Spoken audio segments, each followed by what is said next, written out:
Yo, run it back.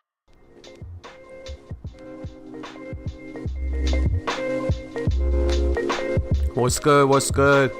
Welcome to episode 11 of Run It Back Podcast. This is Dan. Today I got Kev with me. Keith is not with us today. R.I.P. R.I.P. Keith. Slow news week. Actually, before we jump into the topics, we should mention that we're not going to be releasing an episode next week. Taking a week off for the holidays, and then we're going to come back the week after that to do our year-end wrap-up to talk about all the projects and shit like that. So stay tuned for that. This year flew by, man. I know it did.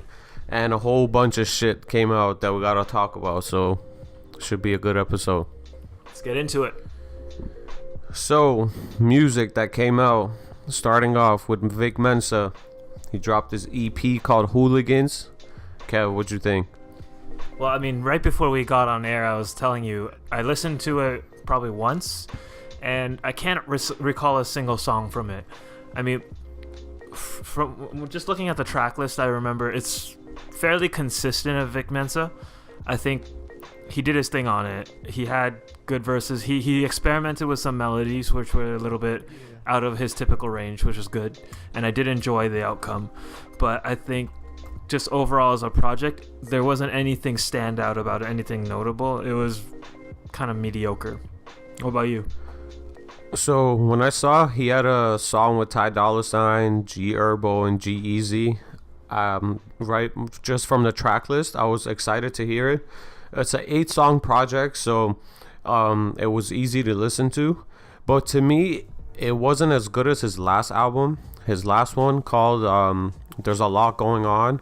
Like, there was a message throughout the whole thing, and there was a variety of different vibes, which this one has as well. But that one, like, I love that album a lot. From his rapping to the message to the melodies and everything, I love that one a lot. And this one, for me, it didn't do it. And with Vic, if you listen to his freestyles on YouTube, like all his Sway freestyles or whatever radio station he goes on, he kills that shit. And I don't know if he's had a song where he's spazzing the way he's been spazzing on these radio stations. But I mean, it's kind of different when you're doing a radio freestyle versus a fully formed track, right? You can't assemble a whole album full of radio freestyles. That's just not gonna work. You're not gonna get any playtime. Only really hardcore rap fans like that stuff. So you gotta find a balance, right? You need to find structure and choruses that catch and stuff like that. And these features, with these types of features like Ty Dolla $ign, G Herbo, G-Eazy, he's definitely going for a wider appeal. Yeah, but look at the freaking artwork. Shit looks scary as fuck. Well, he's always had that kind of rocker image to him, right? Yeah. So it kind of works. That being said, I don't think I gave it a fair shake. I'd probably listen to it some more before I really did any serious reviewing of this. So even if I give it an initial rating, it'll be tentative. Might be something we have to revisit at the year-end wrap-up. Yeah. I think the song with Ty was definitely one of the best ones. The one here in the background now, Reverse with G-Eazy, that's one of the good songs on the project as well. But again, for me, the fact that it didn't live up to the previous album, like it wasn't up to that same level, it took away from it a little bit for me. So, but yeah, I'm with you with what you said. I maybe listened to it like twice. So I don't know if I'm giving it the just due it deserves, but just that 2 times that I went through it, like you said, I agree. It wasn't anything like crazy. So if you were to rate it, what would you do? Right now, I'm sitting at a 2.5 and a keep, just so I can listen to it again. I'm gonna have to agree with that just to start. I feel like this might be something I might revise up in the future, because just from what I remember, there were some interesting ideas in there, but a lot of it did sound pretty typical. If you haven't listened to his last one, There's a Lot Going On, I highly recommend you to go check that one out. That one is super fire. Kodak Black, Dying to Live. What you think of this waste man right here? I don't know if he's a waste man, but Sometimes he's a waste man. he is. But I don't know. I think he's a little better than a lot of the really hood rappers.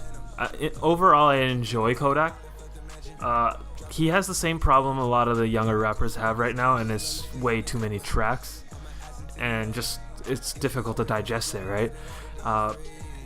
One of there were a few good standout tracks. I mean, we've heard ZZ for months now. It's a big hit, and then there were a couple other standouts. I think the problem is he's kind of recycling the same types of flows and melodies. So after 2-3 projects of this stuff, it's getting dry.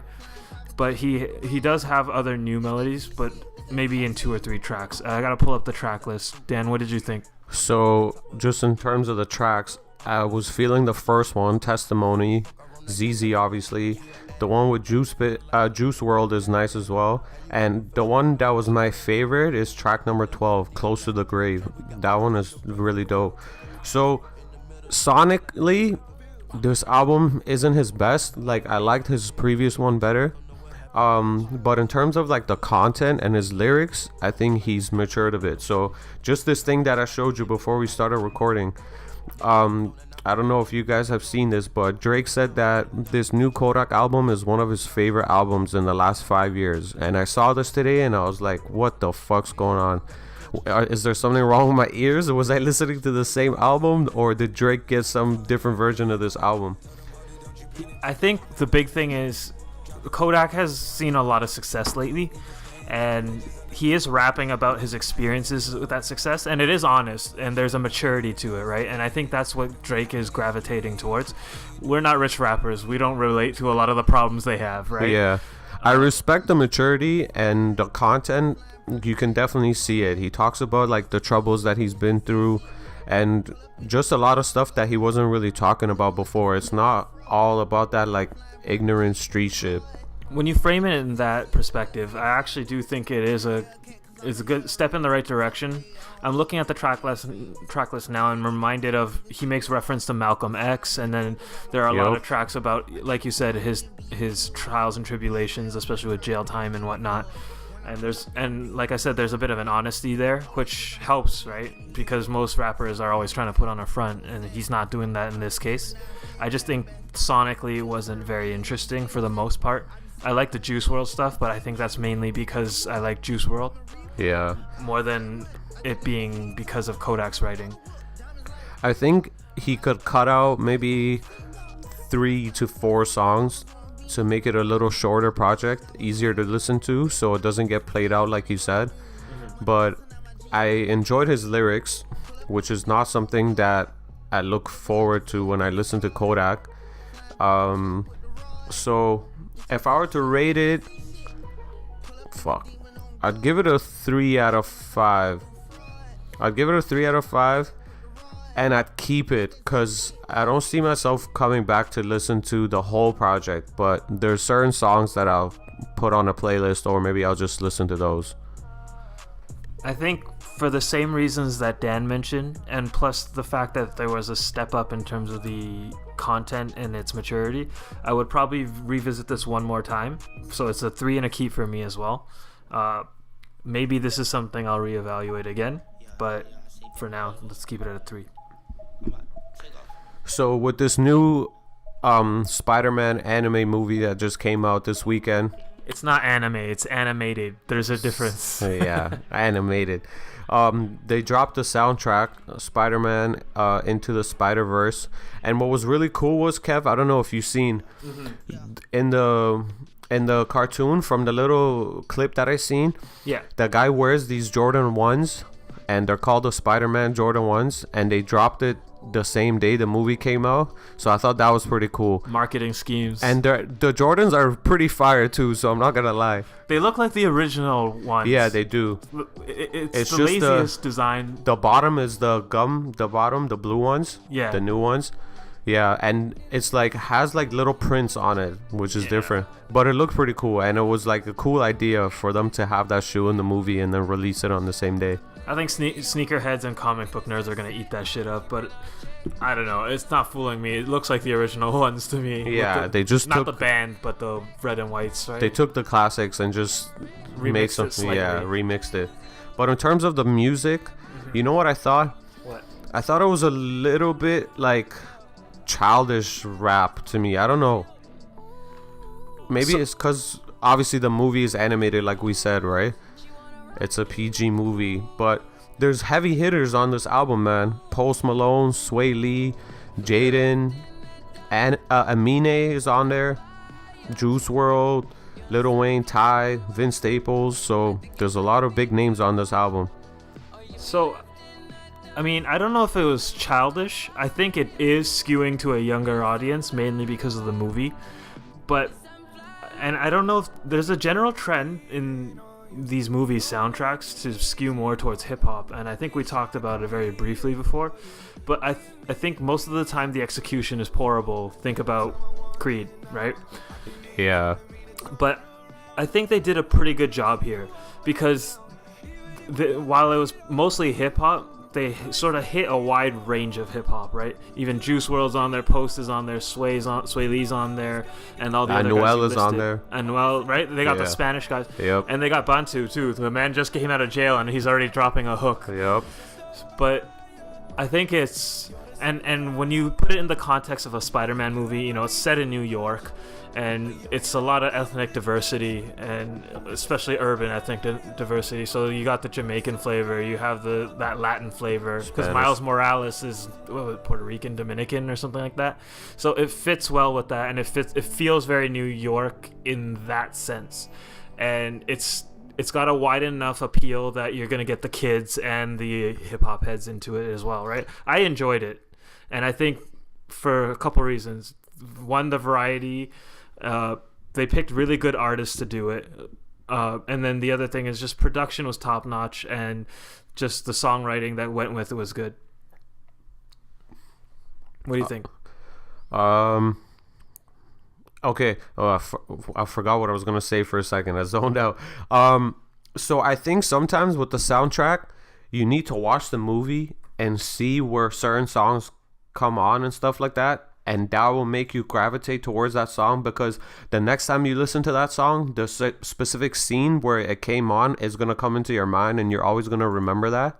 So I feel like if I watch the movie and I hear some of these songs come, and depending on what's taking place within that scene, if it's a fight scene or whatever, if it's a sad scene, and one of these songs come on, it will give it a little bit more context, and I feel like it will be more memorable for me. But overall, it was okay. I think if I were to compare this to the Creed soundtrack, I would say the Creed one is better. Actually? Yeah, the Creed one is better. Yo, No. There's a Nas and Rick Ross track on that soundtrack that is so fucking fire. That doesn't save the soundtrack. That whole soundtrack has like 80% skippable songs. I don't know. I feel like it's because I watched the movie, and this just goes through what I was just saying with right now. So I feel like I remember it. I remember some of those songs more because I watched the movie. So I feel like if I watch this one, I'll get higher level of appreciation for these songs and the album overall.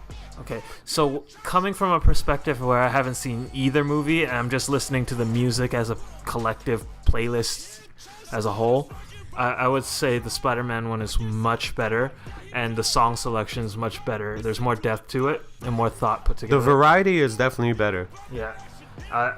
So some of the standout tracks for me on this would be the Juice WRLD track Hide, and then Memories. And I really like the opening song What's Up Danger with Black Caviar and Blackway. But overall, I think it's just like an enjoyable listen.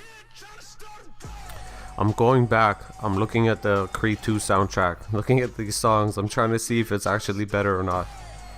Look, man. It was very repetitive. There's big names on here. J. Big Cole's names doesn't on. mean good music. Nah, it doesn't. 100%. Trust me. Try to listen to that whole thing in one sitting again. Tell me that it was a good album. Some Your songs ears are will gonna get tired. Some songs will come on and I'll just skip right away. But then you can't evaluate. Okay, it. I can't say it's much better. I'll take my statement back. I can't say it's much better. I'll say they're on the same level. Before we get into ratings, one thing I do want to note, sort of on the topic of this hip hop and soundtracks, whoever's doing these selections, they're getting much better at it. Like, even if you don't really like the soundtrack, I think you have to admit that whoever put this together has a pulse on what's going on in the industry, because it's a wide gamut. You got Ski Mask, the Slump God, and then you have Amine. Yeah, and they then, took and some then Lil pretty Wayne and talented X. people. It's all over the place, but it's all people who are relevant and or starting to make noise. So that was pretty cool. For ratings, I would say 3.5 and a repeat for me. Jeez. I would give this a 2.5, and it's a keep for me. Give it a listen again. I think you might reassess that. Change my mind. Yeah. What would you say? 3.5? 3.5. Repeat? Yes. Alright, cool. I will watch the movie, but not in the theater, so I'll wait till I can watch it online. But music wise, some new guy that I just found on Apple Music a few days ago when I was just looking at the recently released stuff. This guy named Kris the Spirit. He dropped this project called The Prana. Listen to it. I was fairly surprised. How did you find this guy? So yeah, every Friday or Saturday, I just go on iTunes or on Apple Music and I scroll through like the new release projects in the hip hop category and the R&B category, and I saw this, so I was like, okay, let me just add it so I can listen to it and see how it is. And then right when I listened to it, I was like, holy shit, found some new dope talent. Just standout tracks before you give your thoughts on it. The first song, Lemonade, is super dope. Number 4, I'm Straight, is fire. And Hands Up, number 8. Those 3 were like my favorite. So for the audience, the 4th track, I'm Straight, is the one playing right now in the background.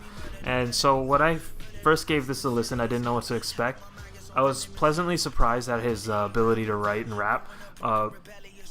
There's just well-constructed bars. It's nothing mind-blowing in terms of depth and metaphors or anything, but he knows how to ride the pockets. And his flow is crazy. His flows are good, and it's not repetitive. He definitely plays in an album with, how many tracks is this? 9. 9 tracks. He definitely has a wide variety of flows, and he pairs it with a good beat selection, and his 2 features are all pretty strong. And then when I looked into it, I was pretty surprised to find out he's from Montreal. So, Canada represent. Canada stand up. We got talent up here. Nothing else to do but work. It's too cold. This guy's super dope. Someone that I'll definitely be keeping my eye on moving forward. I'm looking forward to hearing new music from him as well. So definitely check out the project. It's called The Prana. Prana. And his name's Kris the Spirit. Yep. So Kris what would with you a rate K. this? Rating wise, I was fairly surprised, and I think he's super talented. I'd give it a 3.5 and a repeat for me. I think I'm in agreement on this one. It's a 3.5 and a repeat.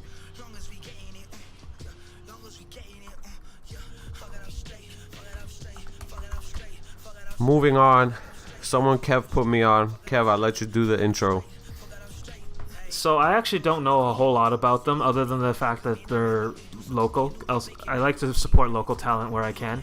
So they're called Beach Season, and they do R&B/pop with that sort of Toronto sound. I don't know if you can call it a Toronto sound anymore. The album's called Time and Place. It's a little more than the dark down-tempo stuff that you typically hear from a Toronto R&B artist. They do the how do you say it, Majid Jordan type of thing. Kind of. And then they do a little bit more dancey, 4 on the floor pop beats as well. So they're definitely experimenting with different things. What did you think, Dan? So, right in the beginning when I first started playing it, I thought it was like gonna be. Actually, you can still kind of say it's hipster R&B. It definitely is. Yeah, hipster R&B. If I were to categorize this project, I would say it's hipster R&B.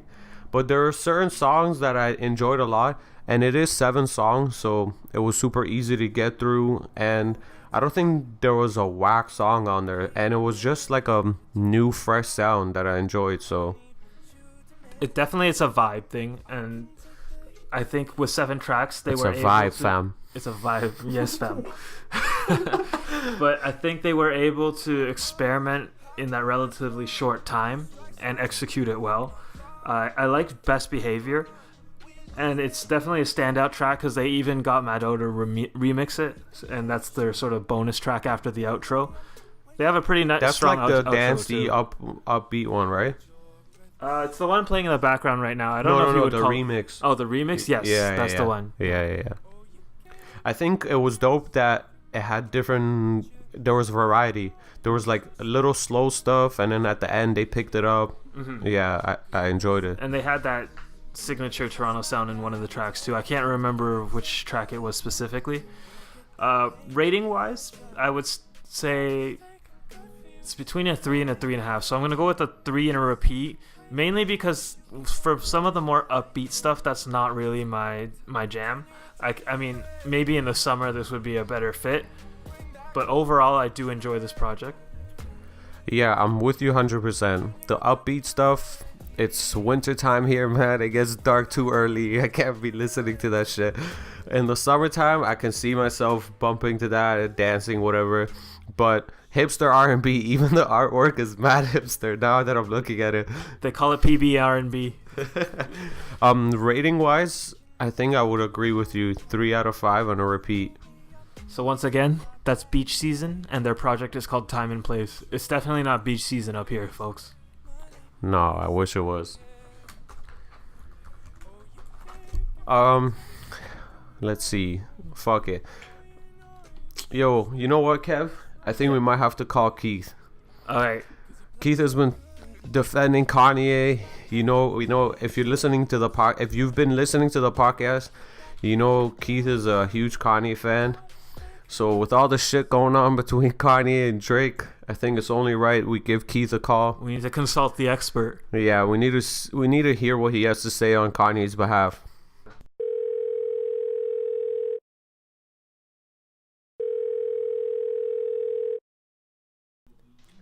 Hello. Keith, how's it going? How's it going? This is Dan and Kev calling from the Run It Back podcast. Oh, is it now? You are caller number 9. Never heard of it. Who are you guys? You're our winner tonight. What did I win? All right, Keith. Free trip to China?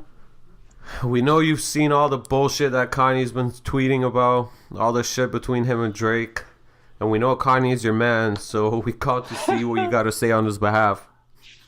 How the hell do I defend this crap? What the hell? So, my goodness. It looks like he finally listened to Sicko Mode, and he feels some way about that. So what's your take as the resident Kanye expert? Kanye Yeezus top 3. Yo, Travis is on good beats, bro. So I don't know. Hey, you're signed to good. You can't be getting on a track with someone that's going to be dissing the main man on that label. So I don't know how that played out for his team, because, man, that song was straight fire. And, hey, bro, Kanye has a right to be angry about it. Mans are arguing that that's the song that might be the song of the year. Hey, man, it's nominated, isn't it? Yeah. Jeez, but that's Good Music's fault for not having the review process, right? It's like, clearly Kanye should have listened to the album, and if he had any grievances, he should have said it before the album came out. I don't think or Kanye even the first is week, too focused. Hey, man, Kanye, you can tell from his tweets, that man is not focused on what's going on with music. I think he's focused more on his fashion industry and all that other BS. Because clearly this man is on some Bible verses type shit, posting Twitter pics. We have his Twitter feed open right now, and just scrolling through the last 3 days, it's been nonstop. One interesting thing is, and Keith, you're probably more attuned to this. You know who Hideo Kojima is, right? For the Metal Gear creator. I've heard of him. Explain more? I've heard of that name. I can't. So in between ranting about Drake and Travis and his fashion brand and Bible verses, randomly out of nowhere he's like, "Oh, I heard Hideo's in New York. Someone know how to get in touch with him? We need to talk." So that's kind of interesting. If anything comes to fruition from that, I mean, they're both two creative geniuses, so I think that'd be great if they got together to do something. I think His Twitter feed is like a good example of like shit that he might be going through. Like his mind is all over the place. He's I dropping don't Bible think he needs verses. Twitter, bro. He's talking about Drake and Trav. Then he's talking about this guy, that guy. In my opinion, someone needs to take that fucking phone out of his hands. That's No what one's him and taking Trump that have phone in out of common, right? They both need to get the fuck off Twitter. Bro, get That's off right, bro. Twitter, man. Hey, man, Trump is trying to address the country and tell them what's going on, you know? You know what it But is? anyway, I what? also think because he has new Yeezys coming out this weekend. So He has a new Yeezy every weekend. every weekend, I felt like these tweets and this whole shit that bro, look, everybody is talking about this. All the hip hop news media outlets are talking about this. So it's great exposure and coverage for him and his Yeezys coming out. And I feel like every time he has Yeezys coming out, there's always some shit with Kanye. I don't know, because Kanye is really pushing it, even though being a creative genius as he is, there's got to be a limit to it, man. Like, for me, it's getting too out of hand with this guy. It's getting ridiculous. Like, I don't even want no Yeezys anymore. The guy is becoming such a fool now. Because he's just playing into their hands, man. Drake is playing the game right. Kanye is just falling into it, making himself look like a dumbass. Well, I think that was his biggest problem. He's trying to air out all his family dirty laundry on Twitter. And I feel Who, like Drake? a lot of this stuff Who? needs to be resolved off air, right? Yeah, because I don't know why Kanye is putting it out for everyone else to see. Keep it private, but clearly Yeah, keep it he has private. other plans or other intentions. I don't know. Keith, since you've been, riding with Kanye, so between this whole Drake and Kanye thing, Ariana Grande tweeted saying, Oh my Oh, gosh, why are you bringing wait, it what up? did she say? Oh, she's like, you guys are grown men online, whatever. She's like, but right now, Miley and I are dropping a beautiful new song tonight, so go check Miley it out. Cyrus? You feeling Is it like- conflicted? Because I know you're trying to bop that. Yeah, I'm trying to bop that. Yo, shout out Hannah Montana. But no, like, seriously, on a serious note, I don't know why Ariana Grande is getting on this, because Pete Davidson's still salty, and she had to go to him or some stuff because he was like feeling all depressed or some shit. I don't know. I read something. Bro, Could it be was fake the news, hottest feed on Twitter, so she's like, fuck it, let me just jump in there and plug my new song. but yeah, why not, right? Yeah. Miley Cyrus ain't gonna do that much. Ariana To be Grande's honest, carrying that man, song for sure. At this point, I just feel bad for Kanye. I think he needs help. He might be off He his needs medication, which he might have mentioned in his Twitter, He but his fucking feed definitely is so is. long, I'm not going to take the time to go through it and see if he actually said it or not. Well, he talked. I think the last couple days, it's been nonstop. He's been using it as a platform to bring awareness to mental health, and he did sort of talk shit about how Drake went at Kid Cudi while he was down with the whole depression thing. Yeah. That was Yo, fucked up. man, okay. We empathize with you. You're definitely suffering from mental health issues. Go get some fucking help, man. Twitter ain't gonna help you. I don't know. Some people are different, man. They need other ways to vent out what they're dealing with, and Twitter could be one of his ways. You can see what he did on Instagram. That man was going off, filming, You know what? doing all kinds of shit. You know. You're definitely right. I think now it kind of makes sense. He's treating Twitter as a fucking therapy session and just he's venting and letting all his thoughts come out. It could be. I mean, he could be reading the comments and seeing hate, positivity, and whatnot. That could be something.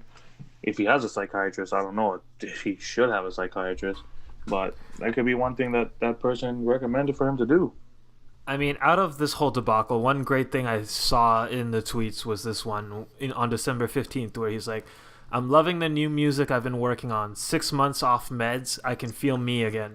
Remember when Dark Fantasy came out? I used to tweet a storm also. See, I told you he's been off his fucking meds. Yo, Was anyone surprised he's off his meds? Kev found out. yo, this man is off his bed for 6 months. Yo, no, that's a lot. It makes a lot of sense when you 2 put that weeks. in context. Probably No 2 wonder weeks, he's bro. bugging. Probably off his med for 2 weeks. You see him dancing at Travis was he at whose the Cudi's concert, right? You see him dancing there? Holy moly. Oh, yeah. Man is on Oh, I something know what you're else. talking about. Yo, that man is done up. Seriously, So- but he also tweeted saying, "Yo, I'm looking to do a serious interview." And then Joe Rogan replied to him, and he was like, "Yo, I'd be happy to do it if you're down." Bro, So I feel like that would be a crazy episode. Yo, if it's good enough for Elon, it's good enough for Kanye, right, Keith? Yeah, bro. Seriously, bro. If he can get on there, Joe Rogan that's going to be the most viewed episode ever. That would be all the of Joe dopest shit Rogan if. podcast history. Definitely, that would be somewhere where he can vent everything. But I feel like it's a good therapy session for him, because Joe Rogan is one of those guys that can actually make you look and see from different perspectives. That's how Joe Rogan is. He's open to different people and different views on life. So he's not gonna judge. Hey, man, he's not gonna judge, bro. He had freaking what's his name, Ben Shapiro. He had Alex Jones on there. Any of the craziest what can people go you can wrong? think of. What I feel can like go wrong? he might be the right person to do this.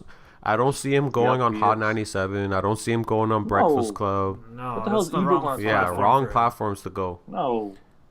Keith, before we you, let bro. you go, there was a poster I seen on Instagram. A Sonic movie is on the way, dropping in 2019. You Stop, seen that? bro. I'm done. No, thanks. I don't want that. You don't want that? There's enough stupid stuff coming out. No. Leave Sonic alone.